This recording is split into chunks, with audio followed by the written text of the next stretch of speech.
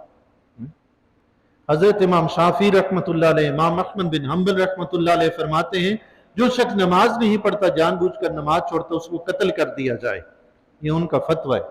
لیکن حضرت امام مالک رحمۃ اللہ علیہ، حضرت امام ابو حنیفہ رحمۃ اللہ علیہ فرماتے ہیں اس کو قتل نہ کیا جائے، قید خانے میں ڈال دیا جائے، جب تک وہ توبہ کر کے نمازی نہ بن جائے اس کو قید میں رکھا جائے۔ آج ہر کام میں جیل میں بند کر دیا جاتا ہے، نمازوں پہ کوئی بند نہیں ہوتا۔ لوگ نمازوں پہ بند ہونے شروع ہونا، آپ یقین جانیں سارے جرائم ختم ہو جائیں گے خود ہی۔ بندہ نمازی بنے گا، انشاءاللہ نیک بن جائے گا، جیل جانے کی ضرورت ہی نہیں پڑے گی۔ بے نمازیوں کو پکڑ کے جیل میں بند کریں، یہ جتنے بھی جیل میں بند ہیں کیا سارے نمازی پرہیزگار ہیں کیا؟ کوئی کیسا کوئی کیسا کوئی کیسا۔ بہرحال ہمارے جیلوں کا اور عدالتوں کا بھی کوئی حال نہیں، نمازیوں کو بھی پکڑ کے اندر کر دیتے ہیں۔ دشمن ہے، دشمنی کی بنا پر کچھ بھی کر دے، آگے ہماری عدالتیں ویسی ہیں۔ اللہ ہی رحم فرمائے ان کے حال پہ۔ حضور علیہ السلام نے فرمایا فرض نماز نہ چھوڑنا، ہرگز نہ چھوڑنا، فَإِنَّ مَنْ تَرَكَ صَلَاةً مَكْتُوبَةً مُتَعَمِّدًا، بے شک جو شخص فرض نماز کو جان بوجھ کر چھوڑتا ہے، فَقَدْ بَرِئَتْ مِنْهُ ذِمَّةُ اللَّهِ، اللہ کا ذمہ اس سے ختم ہو جاتا ہے۔ جو شخص نماز پڑھتا ہے اللہ نے اپنی ذمہ کرم پر لیا ہے، اس کی جان کی حفاظت فرمائے، اس کی مال کی حفاظت فرمائے، اس کے گھر کی حفاظت فرمائے، اس پر اپنی رحمتیں نازل فرمائے، اسے دنیا کی برکتیں دے، آخرت کی برکتیں دے، یہ نماز پڑھنے والے کے لیے رب کی طرف سے ذمہ ہے۔ لیکن جو نماز نہیں پڑھتا وہ اللہ کی ذمہ سے نکل جاتا ہے، یعنی اب جو برکتیں نماز کی وجہ سے خصوصی رب کی طرف سے اس کو ملنی تھی اب وہ نہیں ملیں گی۔ جیسا کہ حدیث شریف میں آتا نا کہ جو شخص نماز فجر ادا کرتا ہے وہ سارا دن اللہ کی امان میں رہتا ہے، سبحان اللہ۔ اور جو نماز فجر ادا نہیں کرتا وہ اللہ کی امان سے باہر ہو جاتا ہے۔ اس کا مطلب ہے نماز فجر پڑھ لینی چاہیے تاکہ سارا دن ہم اللہ کی امان میں رہیں، ہمارا رب ہماری حفاظت فرمائے، پھر کسی قسم کا کوئی ڈر خوف نہیں ہونا چاہیے۔ تو نماز اللہ کے نبی علیہ السلام کا فرمان گرامی ہے کہ اللہ تعالیٰ نے بندوں پر 5 نمازیں فرض فرمائی ہیں، جو شخص انہیں ہلکا اور کمتر نہ سمجھے، ان کے حق کو ادا کرتے ہوئے پوری 5 نمازیں ادا کرے، اللہ تعالیٰ کا اس سے عہد ہے کہ اللہ تعالیٰ اسے جنت میں داخل فرمائے گا، سبحان اللہ۔ 5 نمازیں پوری جو پڑھے نا اللہ اسے جنت میں داخل فرمائے۔ نماز ہی ایسی چیز ہے جو قبر میں بھی کامیاب کرے گی، محشر میں بھی کامیاب کرے گی۔ اگر بندہ نمازی نہیں، قبر میں بھی فیل، محشر میں بھی فیل۔ اللہ 5 وقت کی نماز کی پابندی کی توفیق عطا فرمائے۔ مزید آقا علیہ السلام نے فرمایا وَلَا تَشْرَبَنَّ خَمْرًا، ہرگز شراب نہ پینا، ہرگز نہ پینا، فَإِنَّهُ رَأْسَ كُلِّ فَاحِشَةٍ، کیونکہ شراب ہر بے حیائی، ہر گناہ کی جڑ ہے۔ شراب سے ہر قسم کی برائی اور گناہ پیدا ہوتا ہے، کیونکہ شراب ایسی چیز ہے جو انسان کی عقل کو زائل کر دیتی ہے، اور عقل ہی کی وجہ سے انسان اللہ اور اس کے رسول کی اطاعت کرتا ہے۔ جب عقل ہی نہ رہی تو اطاعت کیسی کرے گا؟ حتیٰ کہ شرابی لوگ نشے کی حالت میں گٹر کی غلاظت بھی کھا جاتے ہیں، ایسا بھی ہوتا ہے، گند کھا جاتے ہیں، گندگی کھا جاتے ہیں، پی جاتے ہیں، انہیں پتہ ہی نہیں چلتا کیا کیا ہے۔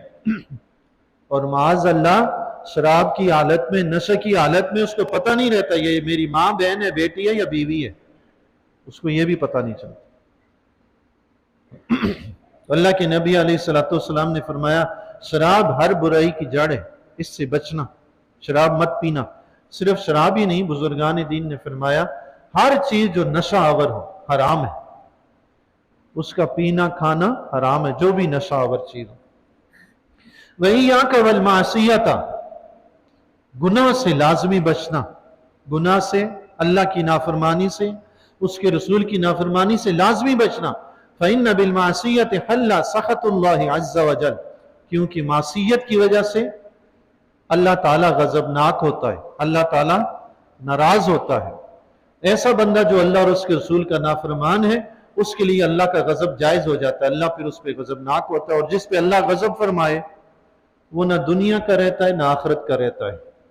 وَإِيَّاكَ وَالْفِرَارَ مِنَ الزَّحْفِ، اور خبردار لازمی بچنا، میدان جنگ میں بھاگنے سے بچنا، میدان جنگ میں مت بھاگنا۔ وَإِنْ هَلَكَ النَّاسُ، اگرچہ لوگ میدان جنگ میں سارے شہید ہو جائیں، مر جائیں، مٹ جائیں، لیکن میدان جنگ سے مت بھاگنا۔ یہ بھی فرمایا علماء کرام نے کہ یہ بھی مبالغہ کے طور پر حضور علیہ السلام نے میدان جنگ میں ڈٹنے کے لیے فرمایا، ڈٹ کے رہو، مت بھاگو میدان جنگ سے۔ مسلمان جب میدان جنگ میں ڈٹ کے کھڑا ہوتا ہے نا، پھر اللہ کی مدد آتی ہے۔ ادھر ادھر خسر پھسر کرنے لگ جائے، رب کی مدد نہیں آتی۔ ڈٹ کے کھڑا ہوگا پھر رب کی مدد آئے گی۔ یہ بھی فرمایا کہ اس صورت میں ہے کہ اگر مثال کے طور پر اب دیکھتا ہے سارے ہی شہید ہو گئے، مارے گئے، اپنی جان اب بچانی ہے، میں تو کچھ نہیں کر سکتا، تو اس صورت میں اس کو جان بچانے کے لیے بھاگنے کی اجازت ہے۔ جب بندے کو جان بچانے کے لیے کفر تک کرنے کی اجازت ہے تو جان بچانے کے لیے جنگ سے بھاگنے کی بھی اجازت ہے، لیکن یہ مبالغہ کے طور پر فرمایا ہے کہ بندہ مومن کو ایسا ہونا چاہیے کہ ڈٹ کے جنگ میں رہے، سارے شہید ہو جائیں گے پھر بھی لڑتا رہے۔ وَإِذَا أَصَابَ النَّاسُ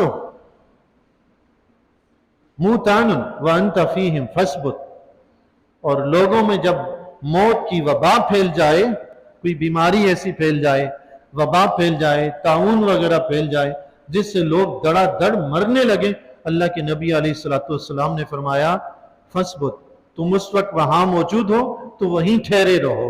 اللہ اللہ، آج دیکھیں جی 1450 سال پہلے اللہ کے نبی علیہ السلام درس دے رہے ہیں، اگر وبا کی بیماری پھیلے تو اس علاقے کو چھوڑ کے مت بھاگو، وہاں ٹھہرے رہو۔ اور ساتھ یہ بھی درس دیا ہوا ہے دوسری حدیث میں، صحابہ کرام سے یہ بھی روایت آتی ہیں کہ جہاں طاعون ہو وہاں سے بھاگو نہیں، اور اگر باہر ہو اس علاقے سے تو طاعون والے علاقے میں جاؤ نہیں۔ آج 1450 سال کے بعد کرونا کی بیماری پھیلی، سائنس نے کیا کہا؟ جہاں کرونا ہے وہ باہر نہ آئیں اور باہر والے اندر نہ جائیں۔ اللہ کے نبی علیہ السلام کی صداقت سائنس سے ظاہر ہوئی کہ نہ ہوئی؟ 1450 سال پہلے جو بات ارشاد فرمائی، سائنس نے آج اس کو ثابت کیا کہ ایسا کرنا چاہیے۔ اللہ، یہ حضور علیہ السلام کی نبوت کی دلیل ہے۔ اللہ، کوئی نبی کے سوا تو کوئی ایسا نہیں کر سکتا کہ اس کا فرمان 1400 سال کے بعد جا کر سچ ہو، ظاہر ہو جائے۔ سچ تو پہلے سے تھا، ظاہر ہو جائے، سائنس ظاہر کرے کہ ایسا ہے۔ تو علماء کرام نے فرمایا یہ حضور علیہ السلام نے اس لیے فرمایا ہے کہ وبا کی جگہ سے نہ بھاگو، وہاں لوگ دڑا دڑ مریں گے، اور اس آبادی کے لوگ اگر وہاں سے بھاگ جائیں تو جو لوگ مریں گے ان کے کفن دفن کا اہتمام کون کرے گا؟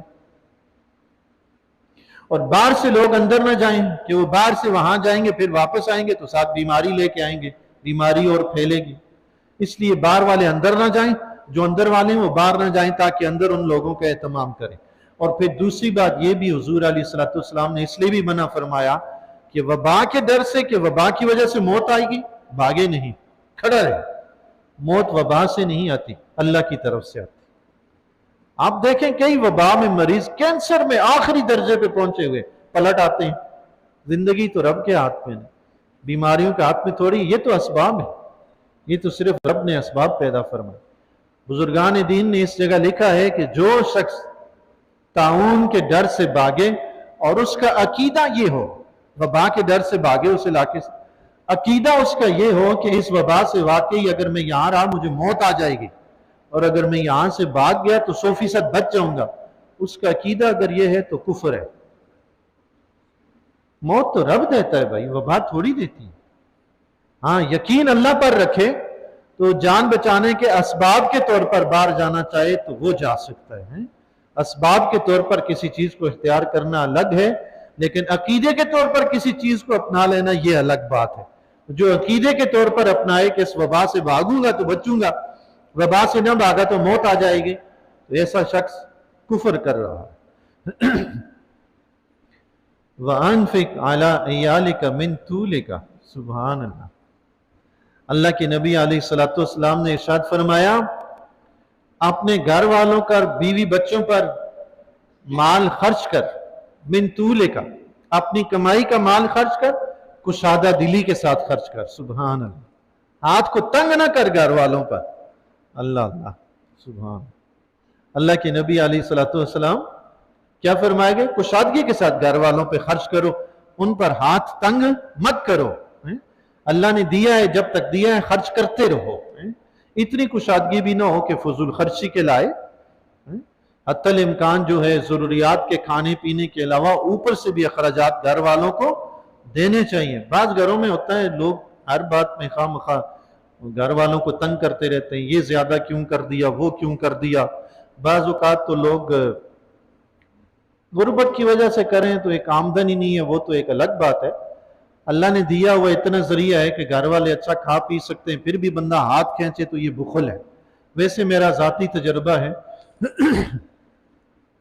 میرا تجربہ ہے، گھر والوں پہ کھانے پینے اخراجات کے معاملات کے معاملے میں ہاتھ کھلا کشادہ رکھیں، رب کریم آمدن بھی کشادہ کر دیتا ہے. یہ پکی بات ہے، یہ ذاتی میری بات ہے. مسجد میں بیٹھا ہوں، آج تک مجھے کہیں سے اتنا وظیفہ نہیں ملا جتنا مہینے کا میرے گھر میں خرچ ہوتا ہے. آج تک مجھے نہیں ملا. جتنا وظیفہ ملتا ہے نا اس سے 1 گنا 1.5 گنا 2 گنا زیادہ خرچ ہو جاتا ہے. کون پورا کرتا ہے؟ رب بھی پورا کرتا ہے. ہم نہیں پورا کرتے بھائی. گھر والوں کو اخراجات کے معاملے میں تنگ نہ کریں، ہاتھ کو شادہ رکھیں، گھر والوں کو کھلی چھٹی دیں، جتنا مرضی کھائے پیئیں پہنے اوڑھیں جو بھی کریں کرنے دیں. اللہ کے نبی علیہ السلام نے ہمیں یہی درس دیا، اپنی اولاد پہ کشادگی کے ساتھ خرچ کرو. انفق علی عیالک من طولک، کشادگی کے ساتھ خرچ کرو، اپنی مال و دولت میں سے خرچ کرو، جو کماتے ہو وہ خرچ کرو. یعنی یہ کمانا بھی عبادت ہے. سبحان اللہ، یہ کمانا بھی عبادت ہے. آپ سارا دن محنت مزدوری کرتے ہیں. آج کل عورتوں کا ذکر خیر زیادہ ہوتا رہتا ہے، عورت کی کمزوری اور اس کی مظلومیت کو زیادہ بیان کیا جاتا ہے.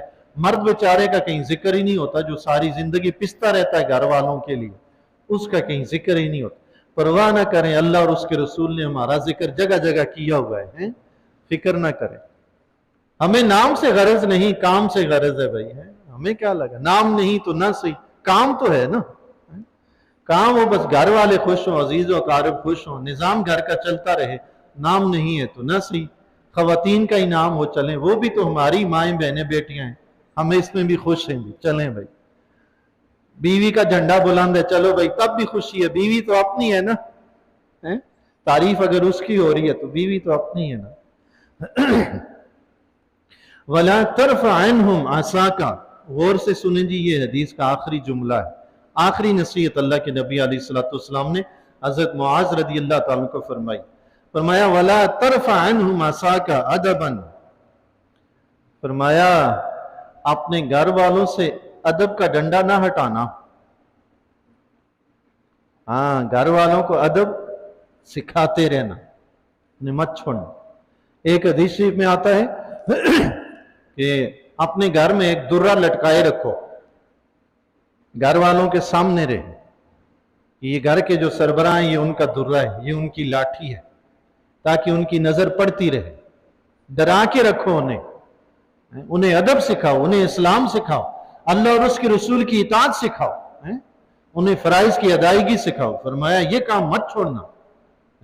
وَأَخِفْهُمْ فِي اللَّهِ. اور اللہ کے معاملے میں انہیں ڈراتے رہو، اللہ سے ڈراتے رہو. انہیں ڈنڈا گھر میں رہے اور اپنے گھر والوں کو اللہ سے ڈراتے رہو کہ خبردار یہ کام مت کرنا، اللہ تعالیٰ اس پہ پکڑے گا، اللہ تعالیٰ اس سے ناراض ہوتا ہے.